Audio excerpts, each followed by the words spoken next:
18장 말씀을 보겠습니다. 민수기 18장 1절에서 7절까지 말씀을 우리 한 절씩 교독하겠습니다. 민수기 18장 1절에서 7절까지 말씀이에요. 제가 1절 말씀 먼저 봉독하겠습니다. 구약성경 226면 정도에 있고요. 민수기 18장 1절에서 7절까지입니다. 제가 1절 말씀 먼저 봉독합니다. 여호와께서 아론에게 이르시되 너와 내 아들들과 내 조상의 가문은 성소에 대한 죄를 함께 담당할 것이요 너와 내 아들들은 너희의 제사장 직분에 대한 죄를 함께 담당할 것이니라.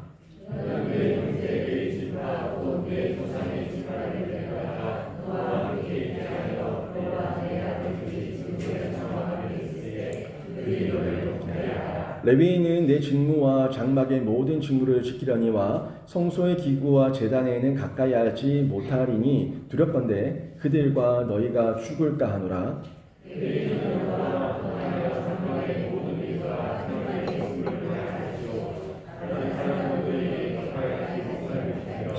이와 같이 너희는 성소의 직무와 제단의 직무를 다하라. 그리하면 여호와의 진노가 다시는 이스라엘 자손에게 미치지 아니하리라.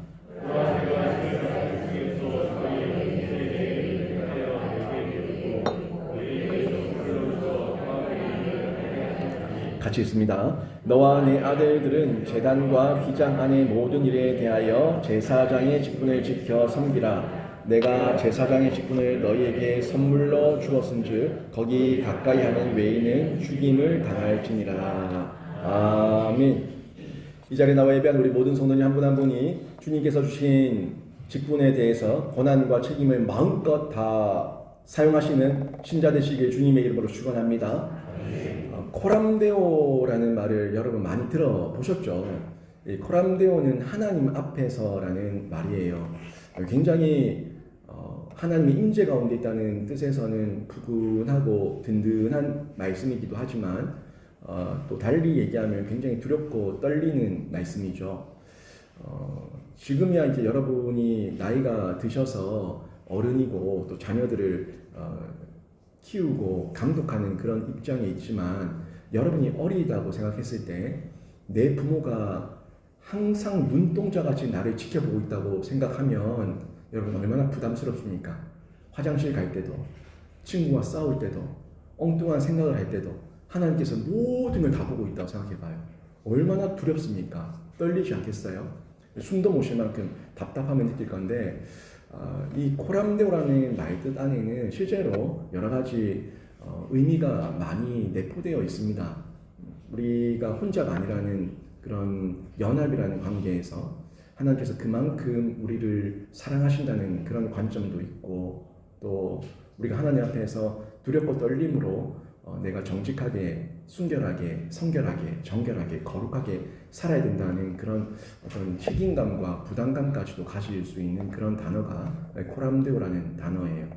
그래서 이 코람데오라는 말을 통해서 우리가 생각할 부분이 참 많이 있는데 사실 우리가 이런 마음과 자세를 가지고 신앙생활을 해야 되는 건 맞아요. 지금 저도 하나님 앞에서 목회를 하고 여러분도 하나님 앞에서 직분을 감당하고 있다는 거 이거 잊으면 안 됩니다. 이걸 잊게 되면은 목사가 이 사꾼이 돼버리는 거고 직분자도 직분을 다 하지 못하고 쉽게 여기며 내팽개치는 이런 못난 모습을 벌리게 되는데 부모가 자녀를 버릴 수 있습니까? 자녀가 부모를 버릴 수 있습니까? 하나님께서 맺으신 이 연합과 하나됨이라는 이 코람데오 하나님 앞에서 이 정신을 우리가 망각했을 때 마치 자녀가 부모를 버리듯이 부모가 자녀를 버리듯이 그렇게 서로가 남남이 되듯이 헤어져 버리고 나몰라라 해버리는 이런 완전히 인색하고 무정한 사람이 돼버릴 수 있다는 거예요. 부모는 자녀를 챙기는 거고 자녀는 부모를 챙기는 거 이건 천륜이죠. 천륜. 인간이라면 당연히 해야 될 역할인데 우리가 신앙의 면에서도 하나님 앞에서 하나님과 함께하고 하나님께서 나와 함께 하시고 하나님께서 나를 먼저 사랑해 주셨기 때문에 나도 그 사랑을 받아서 하나님을 사랑하는 것 이건 하나님과의 이 연합이라는 관계에서 하나님을 정말 사랑한다면 우리가 이런 정신, 이 코람데오 정신을 늘 가지고 있어야 된다는 거예요. 특별히 하나님께서 성육신하셔서 예수 그리스도로 오셨지 않습니까? 그 예수 그리스도께서 머리가 되신 공동체가 교회예요. 그래서 이 교회라는 공동체를 그냥 사람의 집단으로 본다면 개모임이죠. 그죠? 안 그렇습니까? 동아리 모임이에요. 근데 우리는 이 공동체를 개모임이나 동아리 모임으로 여기지 않습니다. 여기를 예수 그리스도의 머리가 되신 하나님의 집으로 여긴다고요. 그리고 이 집에는 하나님의 임재가 있다고 받아들이고 믿고 확신하면서 우리는 신앙생활을 하고 있어요. 그렇다면 우리가 교회에서 직분을 맡는다는 것, 또 여러분이 여기에 이 예배의 자리에 앉아있다는 것 모두가 이 코람데오라는 것과 다 연결이 된다는 겁니다. 저도 그랬어요. 저도 목사 안수 받을 때 오른손을 들고 서약을 했어요. 여러분도 중직 되신 분들은 다 오른손 들고 다 서약했습니다. 근데 그 서약에 무슨 말인지 기억나십니까? 기억 안 나시면 다시 한번 찾아보세요. 그 서약이 굉장히 무서운 말이에요. 근데 우리는 다 라고 아주 당당하게 확신 있게 성도들 앞에서, 교회 앞에서, 하나님 앞에서 맹세했어요. 근데 이 마음이 변질돼 버리고 그 말을 너무 하찮게 여기니까 시간 지나버리면 교회를 다 버려버린다는 거예요. 교회를 버리고 교회를 떠나버리고 또 자기가 해야 될 권한과 책임을 다하지 않는 이런 정말 제가 우스갯소리로 얘기했지만 남아이란 충천검이어야 되는데 우리 성도의 일원이 풍선껌이에요. 풍선껌. 완전 풍선껌처럼 그냥 내 마음대로 터뜨려버리는 이런 가벼운 말이 돼버리고 말았다는 겁니다. 굉장히 무서운 말인데 저도 한 번씩 제가 안수받았을 때 그 사진을 봐요. 제 사진에 보면은 막 그냥 무릎 꿇고 위에 목사님들이 머리에 손 얹고 안수를 하는데 막 눈물 콧물 다 흘리고 있어요. 그냥 제가 많이 울었거든요. 안수받는 날 눈물 콧물이 다 흘리면서 부름받아 나서니 뭐 어디 누지 가오리다 그렇게 찬양을 부르면서 각오했었는데 저도 순간순간 흔들리는 저의 연약함을 볼 때가 있는데 그때마다 첫사랑의 그 모습 하나님 앞에서라는 이 마음을 되새기지 않으면 사람 별거 없어요. 목사 변질되는 거 별거 없어요. 중직 변질되는 거 별거 없어요. 첫사랑을 잃어버리면 변질되는 거예요. 그래서 이걸 늘 확인하고 점검하는 이 유지, 보존, 이 유지, 보존의 은혜 이거를 우리가 누려야 되는데요. 우리는 이런 마음을 되새길 때에 연합이라고 하는 면에서 하나님의 사랑을 코람데오의 정신으로 가질 수가 있고 또 하나님 앞에서 두렵다, 떨린다 그런데 사랑한다. 이 경외죠, 경외. 경외가 그냥 두려워서 벌벌 떠는 정도가 아니라 하나님이 너무 좋아서 막 뛰어들고 싶은데 가까이 가서 내 마음대로 할 수 없는 이 부모 같은 존재예요. 아이들이 부모를 보면 막 뛰어들지 않습니까? 제 아이도 제가 집에 문 열고 들어가면 저한테 막 뛰어와서 콕 안겨요. 안기는데 제 목소리 조금만 딱 바뀌면은 바로 눈치를 봅니다. 이게 경외거든요, 경외. 아빠가 너무 좋아요. 그런데 아빠가 무서워요. 아빠가 너무 좋아요. 사랑해요. 근데 아빠의 말 한마디에 위험이 있고 이 무게가 있으니까 그 말 앞에서 울기도 하고 떨기도 하고 겁내기도 하고 이런 모습이 나타나는 거죠. 이게 경외라는 겁니다. 우리가 하나님 앞에서 이런 마음가짐을 가지고 살아야 됩니다. 근데 이게 지금은 예수 그리스도의 그 구속 역사, 구속 사역 때문에 이게 가능해졌는데 과거에는 그렇지 않았다는 거예요. 과거에는 하나님 앞에 나오면 죽는다. 하나님을 보면 죽는다. 하나님의 임재를 체험하면 죽는다. 이게 망한다, 죽었다, 죽는다. 이게 보편적인 구약시대 사람들의 하나님에 대한 인식이었습니다. 근데 이게 우리는 예수 그리스도께서 그 휘장을 찢었지 않습니까? 위로부터 아래로.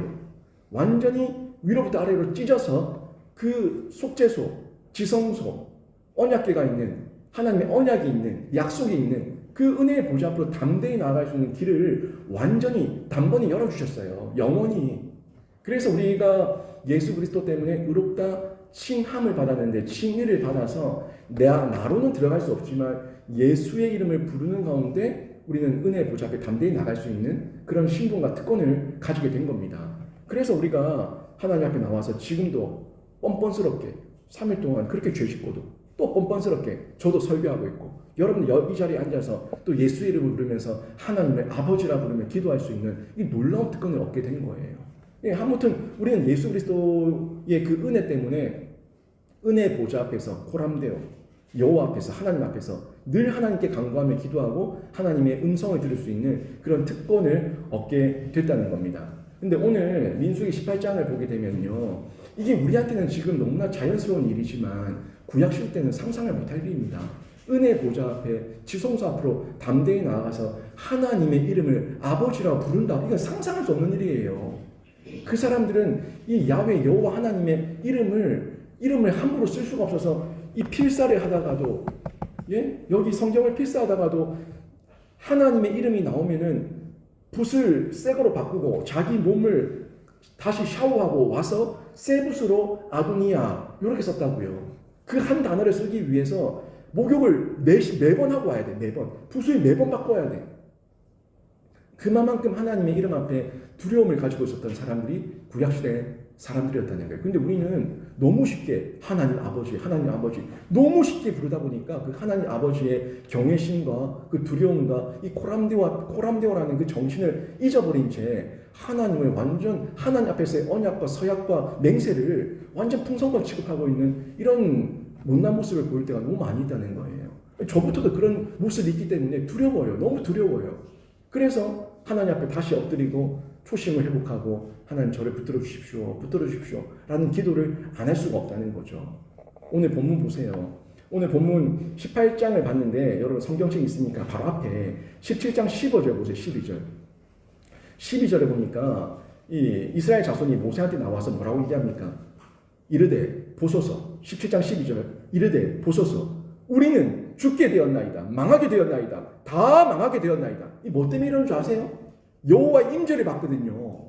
여호와의 임재를 보고 나니까 이 모세 앞에 나와가지고 이스라엘 백성들이 다 엎드리고 울고 불고 난리가 났어요.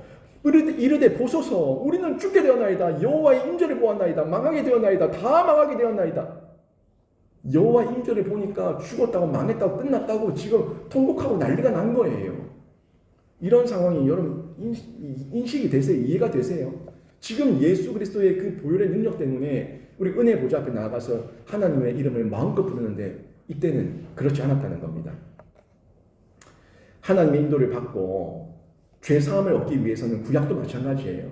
하나님의 인도를 받고 죄사함을 얻기 위해서는 하나님 앞에 가긴 가야 되는데 하나님의 임재의 보좌 앞으로 가긴 가야 되는데 자신들은 갈 수 없는 상황이에요. 자신들은 가면 죽는다는 이 인식이 너무 강하니까 앞으로 나가지 못하고 뒤로 나가지 못하고 이러지도 못하고 저러지도 못하고 안절부절 그냥 오금을 저리고 있는 거예요.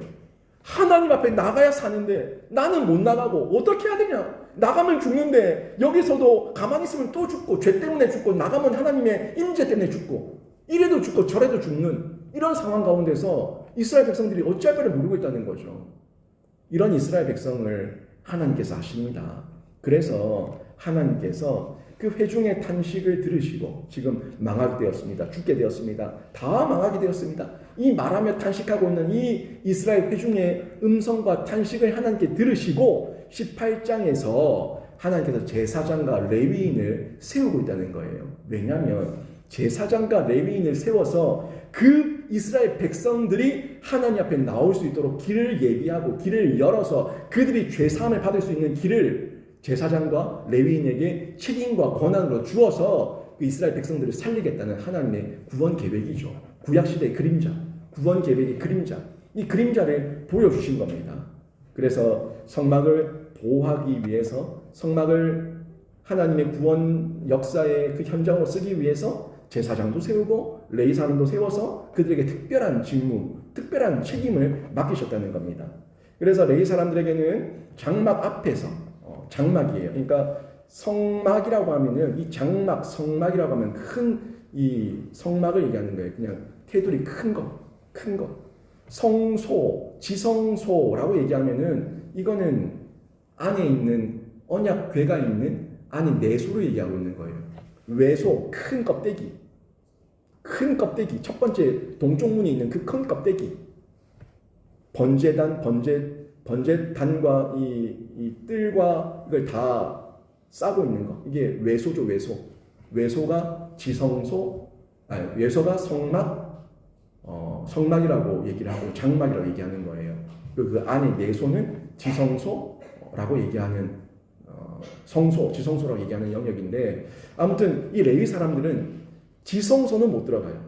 성소에는 못 들어가요. 레위 사람들은 장막에서, 성막에서 그 바깥들에서 제사장을 돕는 봉사할 특권을 받았습니다. 그리고 이 1절부터 5절까지 내용을 보게 되면 그 레위 사람들 가운데서 제사장 직분은 또 별도로 세웠어요. 제사장 직분은. 그래서 성소에서는 제사장 직분을 세워가지고 제사장만 그 지성소, 성소 안으로 들어가서 사역을 할 수 있도록 구분을 지어놨다는 겁니다. 그래서 이 제사장은 가르쳐야 되는 거예요. 혹시라도 레위 사람들이, 혹시라도 이스라엘 백성들이 이 성소를 함부로 대하거나 지성소에 들어와서 함부로 하나님의 면전 앞에 서지 않도록, 그럼 죽으니까 하지 않도록 여기는 제사장, 대제사장만 들어갈 수 있는 곳, 제사장들이 들어갈 수 있는 곳, 이런 것들을 다 구분해서 그들이 가르쳐야 되는 책임과 의무가 있었다는 거죠. 이걸 가르쳐야 됐고, 그리고 6절에서 7절의 내용을 보게 되면은 성소를 섬기는 제사장과 레위인 사이에 직무가 철저하게 구분되어 있었다 하는 것을 6절에서 7절 내용을 통해서 저희가 확인할 수가 있습니다. 그래서 레위인은 제사장의 지위를 침범할 수 없어요. 레위인들 중에서 제사장이 나오고 레위인 지파 중에서 아론 지파가 나오는데 아무튼 레위 지파가 큰 거예요. 큰 울타리고 레위 지파 안에서 하나님께서 특별히 세우신 제사장, 그들 가운데 아론의 지파 가운데 대제사장, 이런 어떤 그룹들이 나오는데 그들의 지위와 직무에 따라서 자신들만 할 수 있는 역할과 어떤 영역이 구분되어 있었다는 겁니다. 근데 중요한 부분이요, 누구는 지성소까지 들어가고 누구는 지성소에 못 들어가고, 뭐 이게 어떤 레벨이 아니에요. 근데 등급이 아닙니다. 누구는 높고 누구는 낮고 그런 게 아니에요.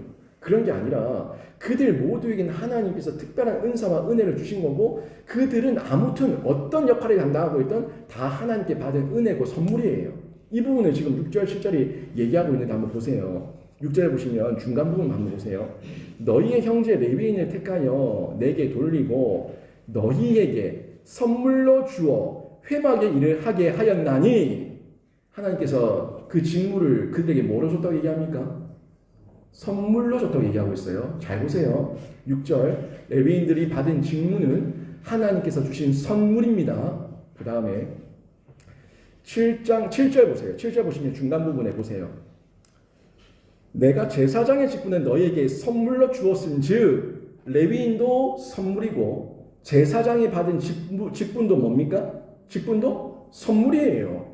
분명히 레위인도 선물, 제사장도 선물이라고 얘기하고 있는데, 이 선물은 원어를 봐도 똑같은 단어를 쓰고 있습니다. 레위인의 선물은 천하고 제사장의 선물은 귀하다, 그런 거 없어요. 레위인의 선물도 똑같은 선물이고 제사장의 선물도 똑같은 선물이에요. 여러분, 제가 여러분한테 여러 번 얘기했어요. 목사가 귀합니까? 목사가 존귀하고 목사가 교회에 제일 가는 으뜸이고 우두머리입니까? 그걸 영적으로 그렇게 보지 말라는 거예요. 이건 질서의 측면에서 교회의 대표로 위임한 어떤 질서의 역할에서 하나님께서 주신 선물이지만, 이건 저에게 선물이지만 또 다른 측면에서는 엄청난 책임과 엄청난 부담감이 있어요. 아무튼 저에게는 선물이에요. 만약에 담임 목사의 직무만이 진짜 고귀하고 정결하고 거룩하고 아주 존귀한 등급이 되는, 레벨이 되는 어떤 그런 직급이라고 한다면 여러분들 다 목사하시면 됩니다. 지금 목사할 수 있는 길이 다 열려 있어요. 누구든지 여러분 목사하시면 돼요. 근데 그렇지 않잖아요. 제가 있는 이 직도 성직이고 여러분도 하나님 앞에 부르심 받은 그 자리, 일상의 자리, 가정의 자리, 일터의 자리가 하나님의 사명다라면 그게 성직이에요. 각자의 부르신 자리가 다른 거예요. 부르신 책임과 하는 역할이 다른 거예요. 근데 이거를 영적인 부분에서 하나님께서 주신 어떤 선물의 영역으로 보면은 다 동등한 선물을 다 감당하고 있는데 어떤 그 역할이 다를 뿐이지, 이거를 등급을 나누듯이 노예제도, 양반, 쌍놈, 중인 그런 거 나누듯이 그렇게 나누면 안 돼요. 성도는 맨 하층민이고 서리집사는 그 다음이고, 그 다음에 권사, 안수집사, 장로가 그 다음이고, 장로는 한마디로 회사에서 이사급이고, 담임 목사는 회장, 대표이사다. 뭐 그런 식으로 얘기해버리는 그런 논리가 어디 있습니까? 그런 게 아니에요. 자신들 모두에게 하나님께서 특별한 은혜와 능력을 따라서 다 모두에게 선물로 주신 거예요. 선물로 주신 거예요. 레위인의 이 직급도, 이게 직분도 선물인데 우리 모두가 교회에서 수종 들고 있잖아요. 다 일꾼이지 않습니까? 다 열렸지 않습니까? 그렇게 보면 우리 모두가 선물을 받은 하나님의 거룩한 제사장이고 거룩한 집하고 거룩한 백성이에요. 그렇게 우리가 보고 내가 뭘 할 것인가, 내가 코람데오의 정신으로 가면 나는 이 받은 선물을 어떻게 기쁘게 쓸 것인가 하는 측면에서 헤아려 봐야 된다는 겁니다. 선물은 분명히 뭡니까? 기쁜 거예요. 선물은 감사한 거예요. 선물은 고마운 거예요. 선물은 나에게 즐거운 거예요. 근데 선물을 받았는데 많은 사람들이 선물을 받고 나서 괴로워해요. 내가 주방에 또 들어가야 되고, 내가 또 재정부에 들어가야 되고, 내가 또 아이들을 가르쳐야 되고, 내가 또 방송실에 들어가야 되고, 내가 또 뭐 재정부를 해야 되고, 왜 내한테는 책임과 의무밖에 없냐? 왜 나한테 다 시키냐? 내가 이럴 것 같았으면 중식 안 했다. 완전히 선물을 잘못 이해하고 있는 거예요. 완전히 선물을 완전히 하나님께서 나에게 족쇄를 씌워가지고, 고통이죠. 구속된 거니까. 사랑의 구속이 아니라 나에게 족쇄를 채워가지고 완전히 꼼짝달싹 못하는 죄수를 만들어 놓은 거예요. 그런 이해는 하면 안 됩니다. 어떻게 직분이 하나님 앞에서 감사하고 막 불러주심에 감사하고 맡겨주심에 충성하는 이런 선물이 돼야 되는데 나한테 이렇게 괴롭힐 수가 있냐? 나를 죽이려고 하나님이 그냥 나를 삶아 죽이고 말려 죽이려고 나한테 이렇게 엄청난 것들을 맡겨가지고 나를 숨도 못 쉬게 만든다. 이렇게 이해해버리면 교회에 있기 싫죠. 교회를 뛰쳐나가고 싶죠. 그런 마음이 드는 거예요. 분명히 레위인도 제사장도 그들에게 하나님께서 직분을 맡기신 거는 특권이자 선물이라고. 아무나 못 받는 거예요. 아무나 못 들어가는 거예요. 아무나 이 역할을 할 수가 없어요. 우리 교회에 새 가족이 등록했다고 다 서리집사 줍니까? 우리 교회에 등록했다고 다 권사하라고 합니까? 우리 교회에 등록했다고 다 안수집사 장로하라고 합니까? 저는 절대 그렇게 안 합니다. 그 사람이 우리 교회에 뭐 발전 기금으로 뭐 1억을 낸다, 2억을 낸다, 10억을 낸다고 해도 저는 사람 안 되면 절대 안 세웁니다. 저는 앞으로 그럴 거예요.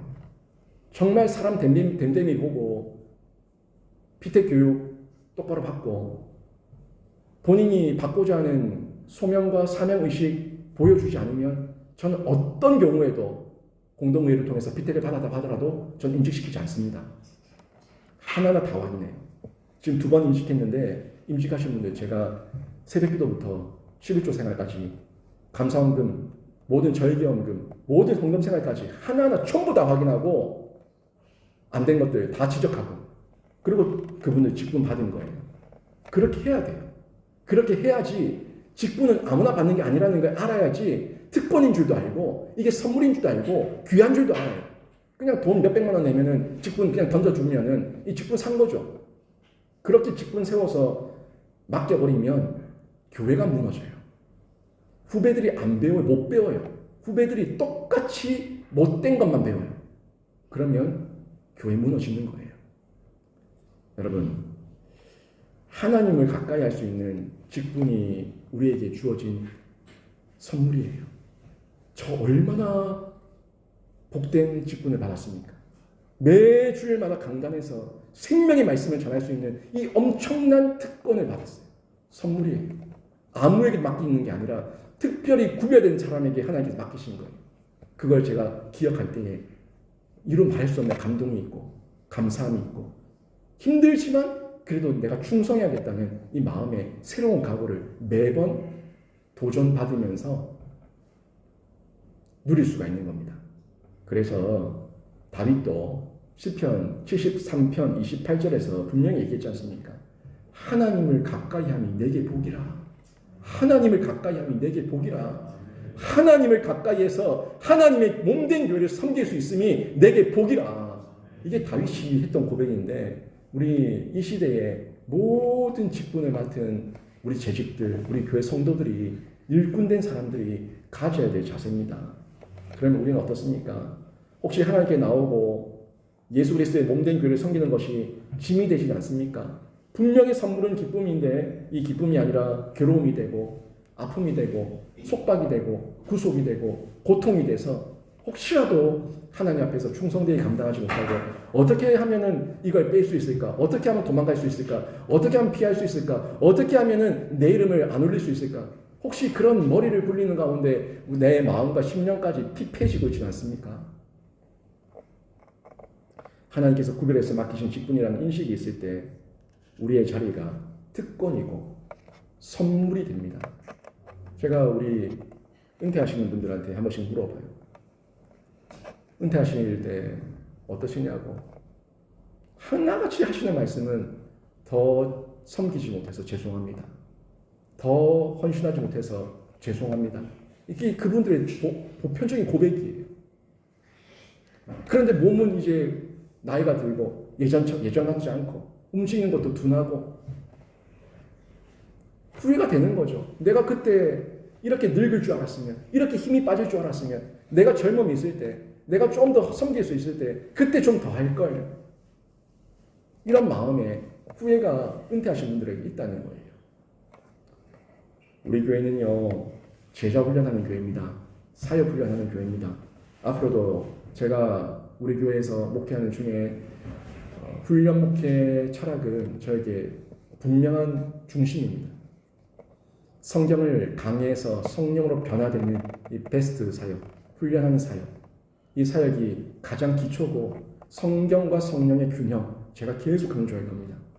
그래서 저희가 생명사역에 모두가 다 뛰어들 수 있도록 저는 끊임없이 가르치고 훈련하는 교회인데 이렇게 훈련을 받게 되면요. 훈련 받으면은 공헌해야 돼요.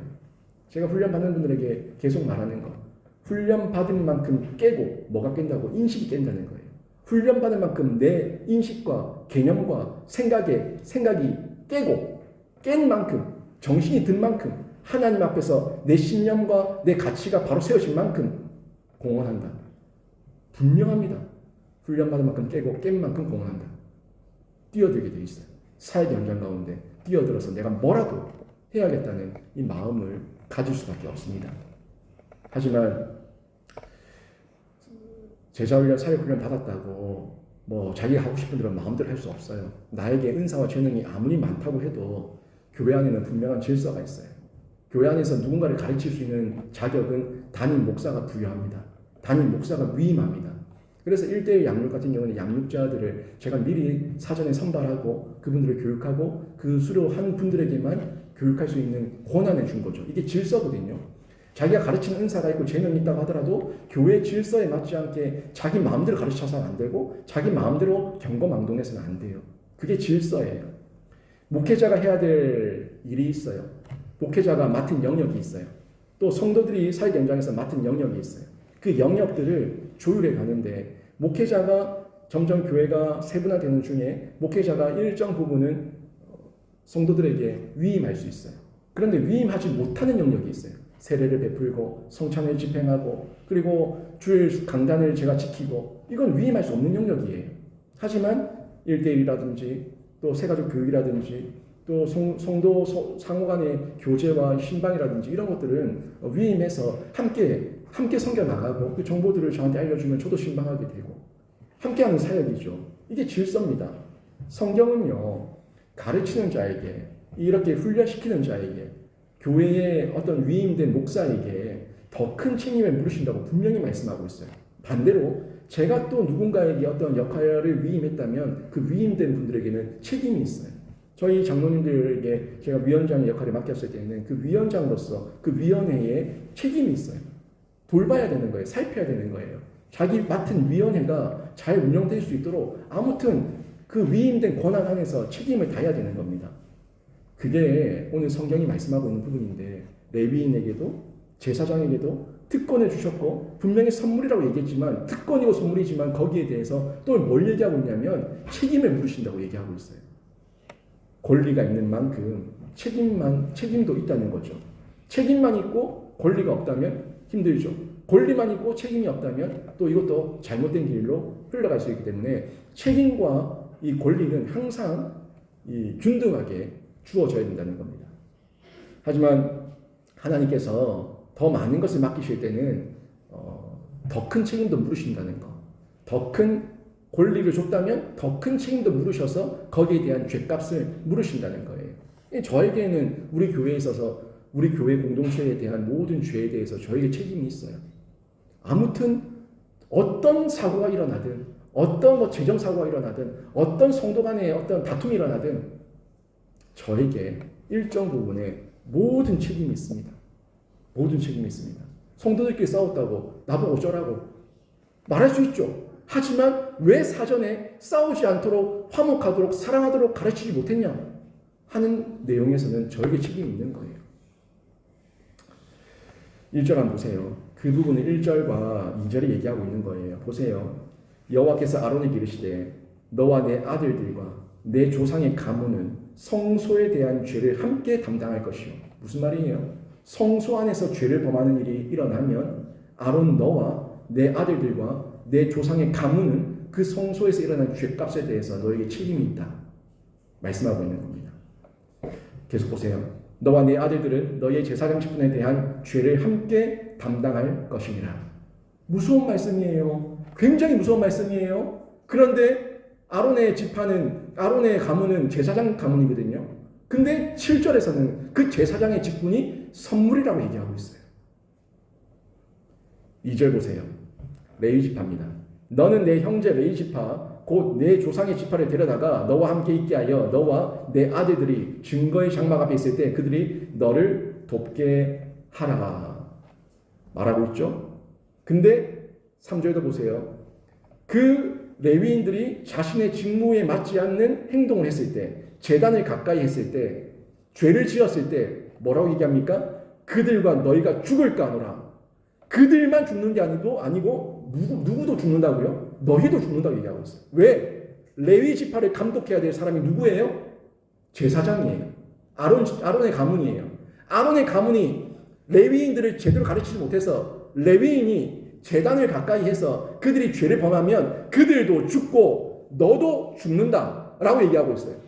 무슨 말입니까? 아니 저는 안 갔는데요. 저는 말했는데요. 쟤네들이 하나님 저도 모르게 제단을 가까이 해서 죄를 지은 건데 제가 왜 죽어야 됩니까?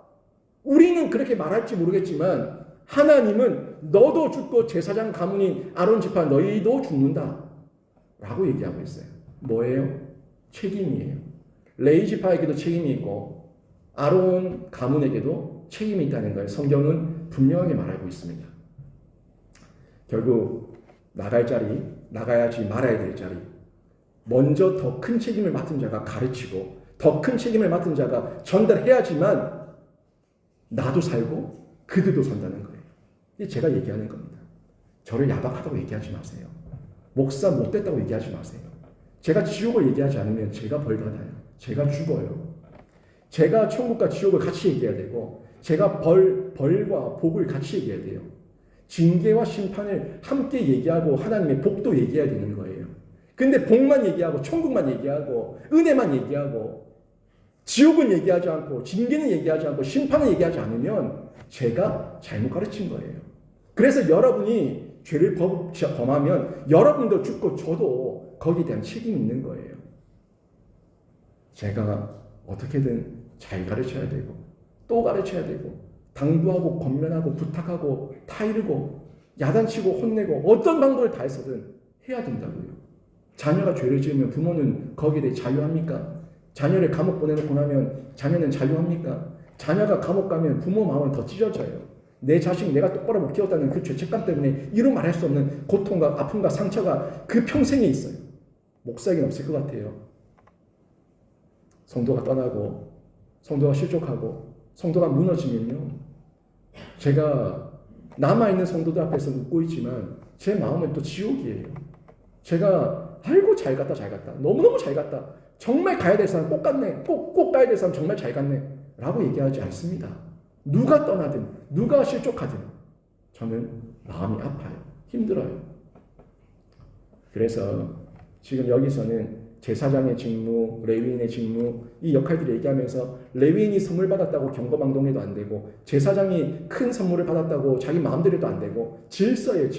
질서에 따라서 하나님께 주신 은사와 재능과 능력에 따라서 각자의 역할과 재능을 다 감당해낼 때에 공동체가 유기적으로 아름답게 세워지는 거예요. 건강한 교회 공동체가 만들어진다는 겁니다. 여러분 오늘 본문을 통해서 뭘 느끼십니까? 이분법적으로 어떤 교회의 직분에 대해서 좋은 자리, 나쁜 자리 그렇게 생각하시면 안 됩니다. 하나님께서는 이 백성을 보호하시기 위해서, 백성을 보호하기 위해서 금지하실 때가 있고 벌과 심판과 징계를 의도적으로 더 드러내시기도 합니다. 왜 그렇게 하냐면 보호하시기 위해서. 보호하시기 위해서. 경각심을 가지고 두려움을 느껴서 그들이 살 길을 가라고, 망할 길 가지 말라고 보호하시기 위해서 금지에 대한 명령을 더 강조해서 말씀하실 때도 있다는 거예요. 목사님 저도 마찬가지예요. 복도 얘기하지만 강하게 얘기할 때는, 두렵고 떨림으로 아주 센 어조로 얘기할 때는 그러지 말라고 금지를 더 두각시키기 위해서 호소하는 거예요. 부탁하는 거예요. 권면하는 거예요. 돌이키라는 거예요. 모든 교회든 이 성막에서 섬겼던 제사장 레위인이든 직분의 차이가 있지만 공통점이 있어요. 목사의 직분, 장로의 직분, 권사의 직분, 집사의 직분 차이가 있죠. 차이가 있지만 공통점이 있어요. 그 공통점은 뭐냐면 제사장도 레위인도 저도 장로님도 모두가 다 하나님의 몸된 교회를 수종들고 있다는 겁니다. 그게 공통점이에요. 저는 제가 교회가 아닙니다. 전 교회 일원이에요. 벽돌 한 장, 한 장 한 장의 지체고 하나하나의 몸 지체예요. 그 지체 가운데서 좀 중요한 역할을 맡고 있을 뿐이에요. 영신교회라고 하는 공동체 안에서 하나님께서 위임하신 역할과 기능이 좀 더 크다는 것 뿐이에요. 근데 저만 중요한 게 아니라 저 없어도 됩니다. 저 없어도 하나님께서 또 다른 이 지체를 보내실 겁니다. 그래서 담임 목사의 직분을 감당하게 하실 거예요. 근데 저는 제가 그 직분을 소홀히 여겨서 제가 끊겨져 나갔다면, 제가 뛰쳐져 나갔다면 저는 제가 당할 또 책임이 있겠죠. 제가 감당해야 될 하나님의 징계가 있겠죠. 하나님께서 저한테 물으실 거예요. 네가 이 직분을 다 감당했느냐? 라고 물으실 거예요. 그런 면에서는 저도 하나님의 특별한 분명한 사명과 부르심 없이 함부로 경거망동하며 행동한다면 하나님께서 저에게 분명히 물으실 겁니다.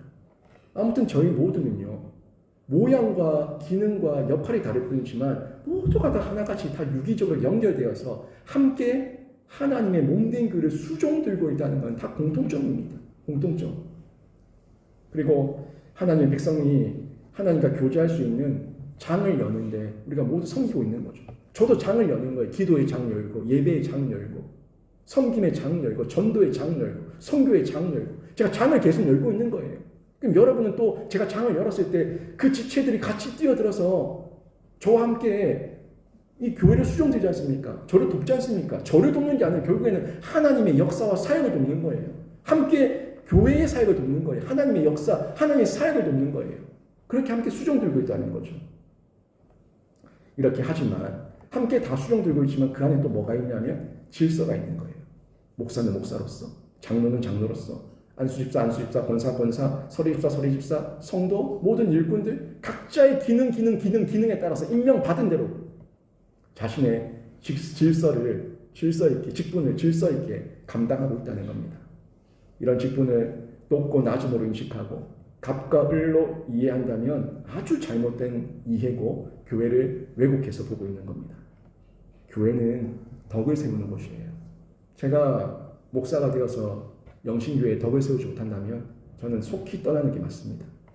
하지만 하나님께서 세우신 이 교회에 덕을 세우는 건지 뭔지 똑바로 안다면 덕을 세우는 일에 저는 최선을 다하고 충성을 다하고 또 저에게 주신 영적 은사와 질서에 따라서 그 책임과 권한과 맡기신 역할을 감당해야 되는 거죠.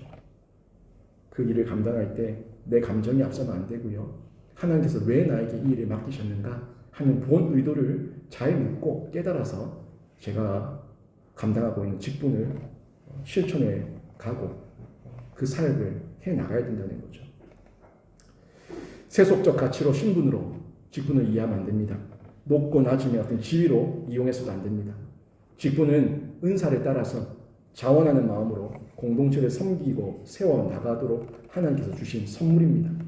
하나님께서 세우신 영적 질서와 리더십 앞에는 세상의 시각으로 바라봐서는 안 됩니다.